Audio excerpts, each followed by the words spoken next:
મને ખબર છે ઘડિયાળનો કાંટો 11ને પાર કરી ગયો છે, નિંદર સ્વાભાવિક આવતી હશે, પણ એકવાર ભાવથી જયકાર કરીએ. બોલો હરિકૃષ્ણ મહારાજની, રાધારમણ દેવની. ઈષ્ટદેવ પરમ કૃપાળુ પરબ્રહ્મ પરમાત્મા ભગવાન સ્વામિનારાયણ ભગવાનની મુક્ત પંક્તિમાં આજથી 50 વર્ષ પહેલાં જેઓ બિરાજિત થયા છે એવા પરમ વંદનીય પ્રાતસ્મરણીય અક્ષરધામસ્થ સદગુરુવર્ય જ્ઞાન જીવનદાસજી સ્વામી એમની 50મી પુણ્ય તિથિના પાવન અવસરે એમને વંદના કરવાનો આ મહોત્સવ એટલે સદગુરુ વંદના મહોત્સવ અંતર્ગત કથા એમના વક્તા અને ઘર સભાના પ્રણેતા પરમ વંદનીય પ્રાતસ્મરણીય સદગુરુવર્ય નિત્ય સ્વરૂપદાસજી સ્વામી, આયોજક પૂજ્ય કેશવચરણ સ્વામી, ગુણસાગર સ્વામી, તરુણસાગર સ્વામી, આખું એ સ્વામીનું મંડળ, ઉપસ્થિત યજમાન પરિવાર, આ બધા ભાવિક ભક્તજનોને ભાવથી જય સ્વામિનારાયણ. પૂજ્ય જ્ઞાનજીવન સ્વામી, આમ તો નિત્ય સ્વરૂપ સ્વામી મને એવું લાગે છે કે આ નામનો જ પ્રભાવ હશે. એ 50 વર્ષ પહેલાં આપણી વચ્ચેથી ગયા એ જ્ઞાનજીવન સ્વામી હોય તોય ભલે, અને કુંડળવાળા હાલમાં છે એ જ્ઞાનજીવન સ્વામી હોય તોય ભલે, આ સંતોએ સમાજને કંઈક ને કંઈક આપ્યું છે. અરે ભૌતિક પદાર્થ આપે એ તો નાશવંત છે, પણ શાશ્વત જો કોઈ તત્વ હોય તો એ શ્રી હરિ છે, સ્વામિનારાયણ ભગવાન છે ને, એ આપણને બધાને આપ્યા છે ને આપી રહ્યા છે. અને આજ 50 વર્ષ પછી પણ એ સંતને યાદ કરી અને એની સ્મૃતિમાં આવો મહોત્સવ થાય એ જ બતાવે છે કે સંતની ઊંચાઈ કેટલી હશે. હજી રાત્રિના 11 વાગ્યા પછી પણ તમે અહીંયા બધા બેઠા છો, એ સ્વામી એમનો મહિમા તમે કેટલું સમજ્યા હશો. દેશ અને વિદેશના ભક્તોએ આમાં આર્થિક સહયોગ આપ્યો છે. અને અહીંથી શ્રીજી સ્વામીએ કહ્યું ને, એમાં હું મારો સૂર પુરાવું છું કે પૂજ્ય જ્ઞાનજીવન સ્વામી એમની ઊંચાઈ કેટલી હશે, અને પૂજ્ય કેશવચરણ સ્વામીને એમના મંડળના સંતો પ્રત્યે સ્વામીને પ્રેમ કેટલો હશે. તો એ આ નિત્ય સ્વરૂપ સ્વામી અહીંયા 7 દિવસ અહીંયા તમારા ગામમાં આવ્યા, તાલી પાડો એમને. તમે આ ઘર સભાનું લિસ્ટ જોવો ને, એક દિવસ ઘર સભા કરવી હોય ને તમારા ગામમાં તોય તમારે વરહદી સુધી તમારો મેળ ન પડે. આ 7 દી તમે રોકીને રાખ્યા છે ને, એ તમારું સદભાગ્ય છે. આ રાત્રિના 11, સાડા 11, 12 વાગે, અને છતાંય આ તમારા બધાનો પ્રેમ અહીંયા સત્સંગી જીવનની કથાના માધ્યમે પૂજ્ય સ્વામીએ કહ્યું એમ, સ્વામિનારાયણ ભગવાન જેને અક્ષરધામના અધિપતિ, એને મોટા મોટા મઠાધિપતિઓને રોકી શક્યા. 1000, 10,000 શિષ્યો હોય એ ન રોકી શકે. અને એ સ્વામિનારાયણ ભગવાન એમ કે ગઢડું મારું અને હું ગઢડાનો, એ તો નથી કદી મટવાનો. એ ગઢડામાં એવું તે શું હતું? આજે પણ એ દાદાના એ દરબારના જે ઓરડાઓ આપણે જોઈએ, એ દેશી નળિયાવાળા ઓરડાઓ આપણે જોઈએ, તેથી કાંઈ આવા આજના જેવા બંગલા નહોતા, એટલે સંડાસ બાથરૂમવાળા રૂમો નહોતા, અને પંખા એસી નહોતા, લાઇટો નહોતી. એ સમયે સ્વામિનારાયણ ભગવાન એમ કે આ દરબારના આ દાદાના ઓરડાઓ દેખાતા નથી, આ લીંબ વૃક્ષ દેખાતું નથી, આ અક્ષરધામનું મધ્ય છે. એનું કારણ વાસ્તવમાં એભલ બાપુના પરિવારનો પ્રેમ હતો. અને આવો પ્રેમ જ્યારે સંતોમાં થાય, નહીંતર જ્યારે હોય ને ત્યારે ઓળખવા એ બહુ મોટું કામ છે. પ્રગટ હોય ત્યારે કોઈ ન જાણે રમાપતિ કી રીત. મારા ગુરુ કહેતા નિત્ય સ્વરૂપ સ્વામી કે પ્રગટ હોય ત્યારે કોઈ ન જાણે રમાપતિ કી રીત, હરી કૃપા છે હરિજન જાણે, જગત આંધળો ભીત. તે કેવું તો કે ઉલટી નિંદા કરે એવું, જગતને ને ભગતને વેર છે એવું, બિલી ઉંદરના જેવું.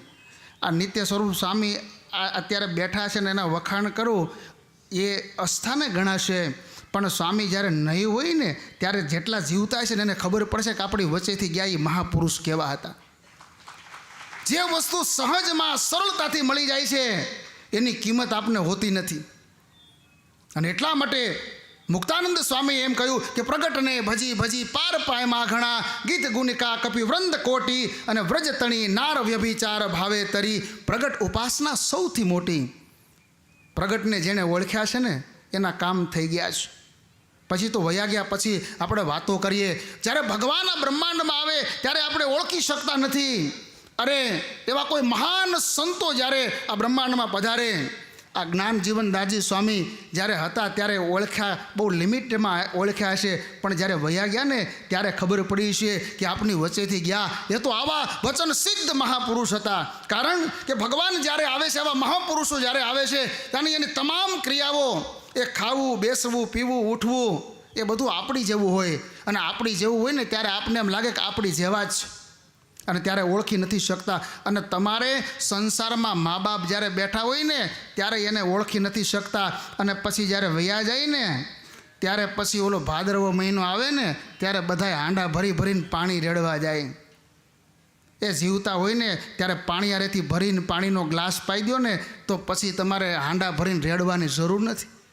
એ જીવતા હોય ત્યારે તમે દૂધનો ભરીને ગ્લાસ પાઈ દો ને તો પછી ખીર નાખવાની જરૂર નથી.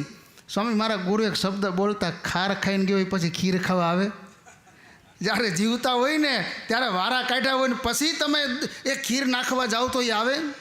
પણ જ્યારે જીવતા હોય ત્યારે એની સેવા કરી લેજો. મારા ગુરુ એવું કહેતા કે પછી અમને પધરામણી કરવા લે. ગુરુ તમને તો કેટલાય અનુભવ હશે એવા.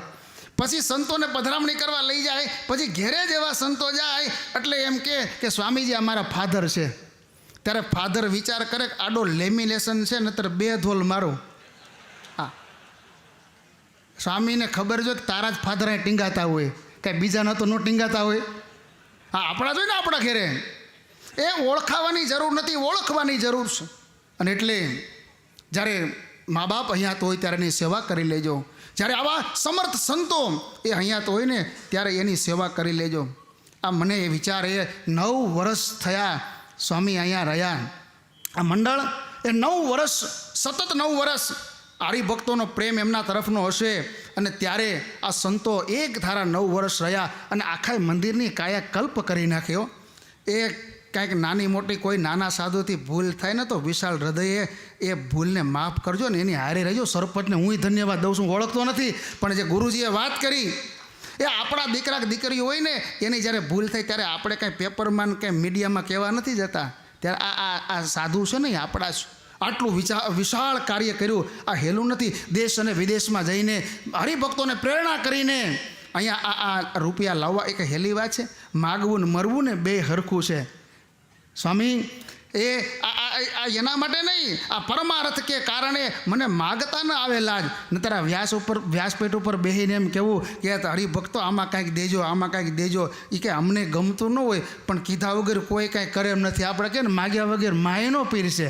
અને ઘણા હરિભક્તો રાહ જોતા ગુરુજી કે પછી આપણે દઈએ એમ. પણ તમે તો બહુ ડાયા છો, એકવાર તાલી તમારા માટે. હા, કારણ કે આ 11:30 થયા તોય તમે બેઠા છો, નહીંતર અહીંયા કથા પૂરી થઈ ઊભા થઈને વયા જાય. અને એના માટે મારે 2 કડી કરીને મારી વાત પૂરી કરવી છે કે વહેલા ઉઠાડે છે અમોને મોડા સુવાડે છે, વહેલા ઉઠાડે છે અમોને મોડા સુવાડે છે, એ ટાઢે પાણીએ નવરાવે.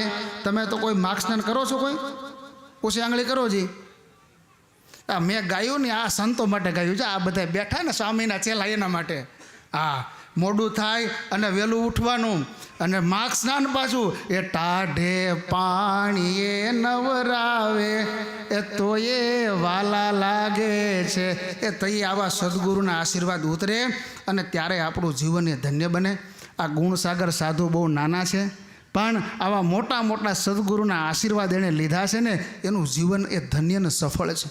આ તરુણ સાગર બહુ સીધો સાદો સાધુ છે. આવું આ મંડળ બહુ નિરાણું. સ્વામી બેટા આમ ભગવાન સતયુગી પુરુષ કહેવાય હો. કેશવચરણ સ્વામી સતયુગી પુરુષ, એ સીધા સાદા નિરાળા સંત. આવા સાધુ મળે ક્યાં? એ અમે તમને કહીએ ને કે કેટલા દીકરા, તો કે ભગવાનની કૃપાથી તમારા આશીર્વાદથી ગુરુ 3 છે.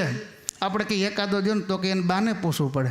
એટલે એની બાતોમાં ક્યાંય છે જ નહીં. ભગવાનની કૃપાને અમારા આશીર્વાદ છે તો એક તો દે તો કે એને બાને પૂછવું પડે. કોઈ દીકરા દે નહીં હો. હા, એ કોઈક દેતો પગે લાગીએ પણ અમે ન દઈએ. ત્યારે આ જેણે જેણે આ દીકરાઓ આપી દીધા છે ને એના માવતરને એકવાર તાલીઓ પાડો. તો આ હેલું છે. આજના પવિત્ર દિવસે લક્ષ્મીનારાયણ દેવ, જૂનાગઢવાસી રાધારમણ દેવ અને રાજકોટમાં નિષ્કંટક બદ્રી વૃક્ષ એમના પાવન ચરણોમાં વંદન કરીને પ્રાર્થના કરું કે આ મહોત્સવમાં જેમણે જેમણે તન મન ધનથી સેવા કરી છે એ તમામનું ભગવાન શ્રી મંગલ કરે. આવી શુભ કામનાઓ, શુભ લાગણીઓ અત્રેથી પૂજ્ય બાલાજી મંદિરના કોઠારી સ્વામી વિવેક સાગરદાસજી સ્વામી આવવાના હતા. પણ ગુરુ તમે રાજી થાવ કે જે આપણો પ્રશ્ન એક અટકતો હતો, એ 1.5 મહિનાથી કામ જે બાલાજી મંદિરનું બંધ હતું એ પરમિશન મળી ગઈ અને કામ શરૂ થઈ ગયું અને કાલે સ્લેબ પણ ભરવાનો છે. એટલે આ પૂજ્ય સ્વામીએ એ અમારા મંદિરના લાભાર્થે કથા કરેલી. 7 દિવસ સ્વામી અમને ફાળવેલા અને માત્ર એ કથા જ નહીં પણ એમના આશીર્વાદ પણ હતા. ચિંતા પણ સ્વામી કરતા હતા અને આશીર્વાદ આપ્યા હતા કે તમારું કામ થઈ જશે. તો આવા મહાપુરુષો બોલે ને એ થાય. તો એ વિવેક સાગર સ્વામી વતી પણ હું હૃદયથી આખા મંડળને ધન્યવાદ આપું છું. પૂજ્ય ગુરુને પ્રણામ કરું છું અને જેમની સેવા કરી છે એમના ઉપર ફરી ભગવાન રાજી થાય આવા શુભ સંકલ્પ કરી મારી વાતને વિરામ. અસ્તુ. જય સ્વામિનારાયણ.